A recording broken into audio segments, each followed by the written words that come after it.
Hey, Shalom, all praise, glory, and honor to Yahweh, Bahashem, Yahweh Shai. Double honors to the elders and apostles of the nation of Israel, better known as the Great Millstone. Salutations and peace to you sincere brothers who push this word in truth and in sincerity as well. This was something that I was talking to a two-third at work, and he calls himself being in the scriptures, and so for our job we got to do deliveries, and sometimes we got to drive an hour, 30 minutes, 45 minutes out, pick up some shit, and then come back. And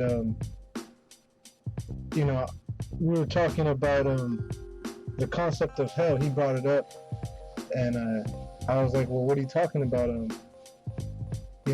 The modern day concept of hell, where you die and you go and you burn in the pit. I was like, that's in some place. I was like, that's not real. And we went over the scriptures, and he's like, wow, I didn't know that. I was like, yeah. He's like, yeah, some pastor brought it out. I said, well, it's funny, like the only reason he brought that out is because he learned the word from the elders and apostles, and that's what and that's according to prophecy too. I mean, we had to wake up at some point. Judah had to wake up at some point. Okay. But saying all that to say this, it had me, for myself, and a personal thought, going over this, revisiting this scripture. And usually when we bring this scripture out, we bring it out because we're going into the color of Yahweh Shai, and we say, well, look, he had to come in the flesh, because people will always say, color doesn't matter, he was a spirit. And so we always bring up 1 John 4, 2, and 3, mainly the point being in 3. So we'll go ahead and read that now. And every spirit that confesseth not that Yahweh Shai Mashayat is come in the flesh is not of the Most High. And this is that spirit of Antichrist, whereof ye have heard that it should come, and even now already is it in the world. So every spirit that confesseth not that Yahweh Shai is come in the flesh is not of the Most High. And that's the spirit of an Antichrist, right? So looking up the word flesh, because like, oh, well, what is, someone can, try to get smart, basically get simple, and say, well, what's that word for flesh? Strong's G 4561. Sarx. Okay. And it's literally that. Look at flesh. Carnal, carnally minded, fleshy. Flesh of both man and beast. The body of a man. So it's that simple, right? He had to come in the flesh. And using this to also prove that Joseph and Mary had sex. Okay, now a lot of people don't even believe in the Bible, and then even less would believe in the books found in the Apocrypha.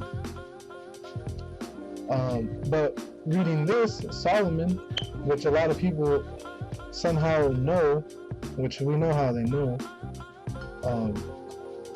through the elders, right? Apostles and elders. A lot of these people know that Solomon was Yahweh Shai in the reincarnation. Okay.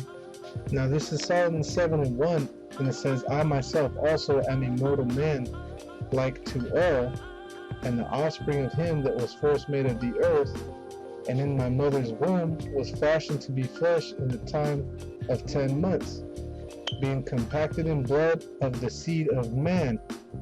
So Joseph and Mary, did he not go in unto her? Were they not espoused? And the pleasure that came with sleep. Okay, and I was born. I drew in the common air and fell upon the earth, which is of like nature. The first voice which I uttered was crying, as all others do. That's right, as all others do. I was nursed in swaddling clothes, and that with cares. What does that sound like, man? Don't they always say that the Lord was put in swaddling clothes and that with cares? Okay, for there is no king that had any other beginning of birth. No, is Yahushua, who the world calls Jesus, okay, is he not King of Kings? For there is no king that had any other beginning of birth. Now, another point, you go to Matthew's the 1st chapter, okay, and that should just sum it up right there. And if you don't believe, hey, fuck you, it doesn't matter. You don't have to believe. Okay, but this is the book of the generation of Yahushua, the son of David, the son of Abraham. Okay, so let's look at that word generation. This says Genesis. Now, when you think of Genesis, there's a certain book that comes to mind, right? The book of Genesis. And what did it say here? Like, and the offspring of him that was first made of the earth. Talking about Adam, from the time of Adam when man and woman were first made. Okay? So Genesis, generation, natural. Okay? Source or origin, a book of one's lineage, i.e. in which his ancestry or progeny are enumerated. So that right there, if you don't know these words, look them up. Okay, used of birth, nativity. Matter of fact, just for the sake of argument, so say, oh, why didn't you look it up?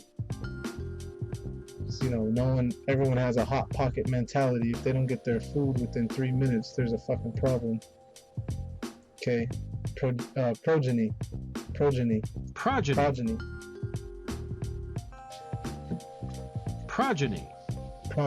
Okay, a descendant or the descendants of a person, animal, plant, offspring.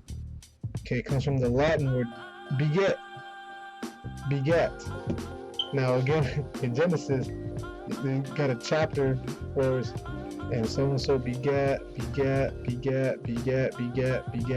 Okay, so what do you think is going on here in the book of Matthew, the 1st chapter? This is the book of the begats. Okay, of who begat who? Of Yahushua, the son of David, the son of Abraham. Now, why would it say the son of David and Abraham, listing men, okay, when it tells you here of the seed of man? So that's plain. For all men have one entrance into life, and the light going out. So this is an easy way to break down the virgin birth, and we've only used, basically one, I would say 2, because you could just hit the points. But if you wanted, 6, actually, 6, 7, 8, 9 scriptures and a few words that we looked up. Okay, brothers and as well as myself have done videos on the virgin birth before, but the Spirit was on me, and it gave me this new perspective, and that's a beautiful thing, because you'll see brothers all the time doing videos where they get a new perspective and they bring something out. Matter of fact, that brings another precept to mind. Let's see if I can remember it. Forget where it's at. Let's see if it pulls it right. Slap. There it is, Matthew 13:52.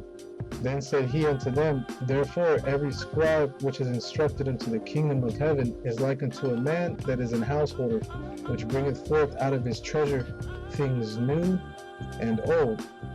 So, and that kind of goes, you could tie that understanding into the law of food, where you put the old out, you eat the old first, and you keep the new in reserve, right? Because why would you eat the new stuff first and the old stuff just gets older?